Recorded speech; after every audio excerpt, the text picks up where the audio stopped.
All right, a couple of years ago, I actually changed the compressor, receiver dryer, and expansion valve on a 2014 Nissan Altima SV. And I lost a lot of the footage whenever I got to the receiver dryer, which was the last component of the system that I changed. So I've pieced as much of it together as I can. And I'm going to have to do a voiceover to make it make any sense. So right here, I'm showing where the receiver dryer is at. It's right behind that bumper cover, right in front of the battery. The manual tells you that you have to remove the bumper cover, the front bumper cover, the whole grill fascia is what the manual says you need to remove to be able to change the receiver dryer or accumulator, whatever Nissan calls it. You don't have to remove that. I did this.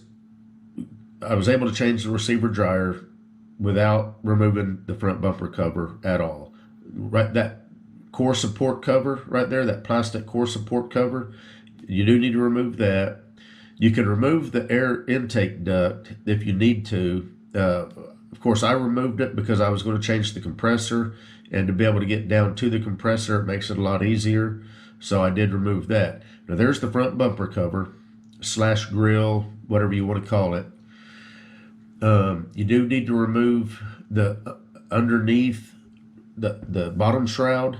If you do, or if you are changing the compressor, remove the that air intake duct right there. It's just two 10mm bolts. You pull out and you pull that right off. The core support cover is just plastic rivets, so you just pop them up with a like a 90-degree pick or a screwdriver, and you can pull them out of there. Now right here, you're going to see there's the receiver dryer. You see a clamp that you got to loosen, and you see the pressure switch at the top of it. Now, if you need to change the pressure switch, you can reach in there to get to the pressure switch to change it. It's going to be a tight fit, but you can reach in there and you can do it. Of course, there's the condenser. You'll have to reach up from the bottom to get to the bottom of the receiver dryer. I'm just going to show the new receiver dryer here, so you kind of get an idea of what you're dealing with. So that's the end where the pressure switch goes. You're going to take that bolt out and put the pressure switch in there. That's the end where the pressure line's hooked to. And you just peel that piece of aluminum tape off. That just keeps it sealed. Of course, I'm showing how it's made in China, like everything else is now. So right there's the receiver dryer. You see the clamp. I recommend not loosening that clamp until you get to the bottom.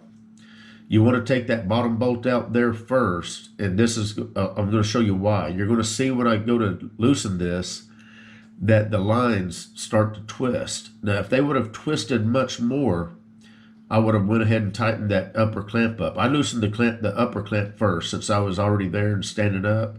I didn't want to kneel down and then stand back up. But if you notice how the whole receiver dryer twisted a little bit, which caused those lines to twist a little bit. You don't want those aluminum lines to twist any more than you have to. So keep the upper clamp tight, loosen this bolt or take it completely out, and then go up to the upper clamp and take it loose. Now, once you get this bolt out, this retainer, you're just going to pull the retainer completely off, and that's what holds those two lines into the receiver dryer. Then at this point is where you're going to go up and take that upper clamp loose. Once you take that upper clamp loose and you've got this bottom retainer off, you'll be able to push the receiver dryer straight up off of those two lines. The receiver dryer is just pushed down into the lines. And I'm trying to do it here, but the O-rings are, the friction of the O-rings is, I can't get enough leverage because I'm trying to hold the camera to where you can see it. I'm trying to reach up underneath the bumper cover. So I had to actually set the camera down to be able to push that up, to get it the right angle to get the leverage I needed.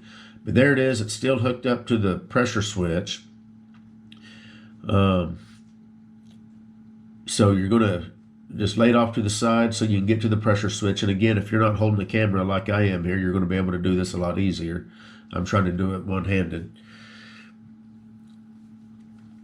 And remember, if all you're doing is changing the pressure switch, you don't have to remove the receiver dryer. You can reach in there and you can undo the connector and then unscrew the pressure switch. But make sure that you discharge the system before you do that.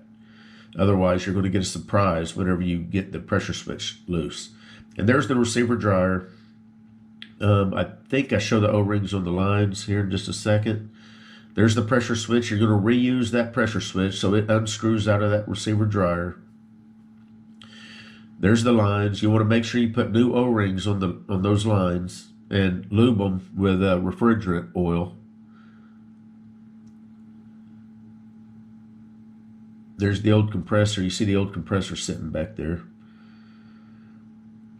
There's the clamp for the receiver dryer. Keep that tight until you loosen the bottom bolt that holds the pressure lines in. That way it'll prevent the receiver dryer from twisting. That's just a blocking plug that you take out. Then you put your receiver dryer. Make sure you put a new O-ring on your pressure switch before you screw it into the new receiver dryer. And make sure you lube it with refrigerant oil. Snug that up with a wrench.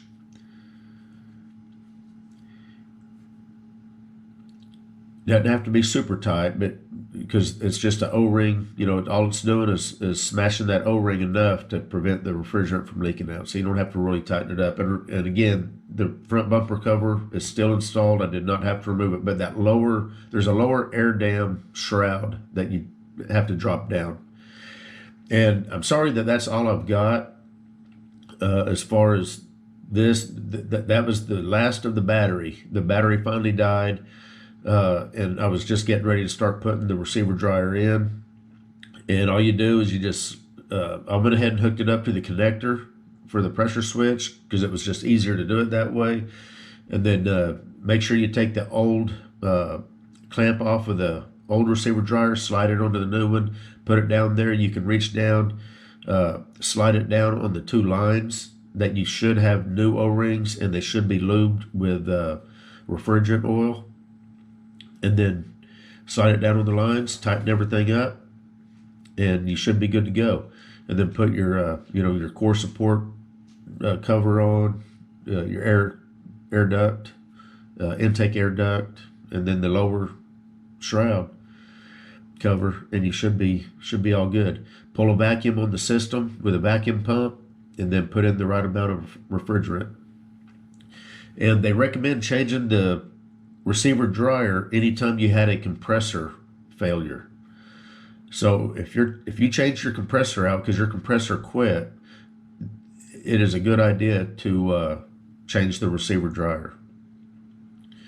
Anyway, that's about all I had for this video. Hopefully this kind of gave you an idea of what you're looking at if you do change the receiver dryer. But the most important thing is you don't have to change you don't have to remove the front bumper cover like the maintenance manual tells you to do. You guys take care.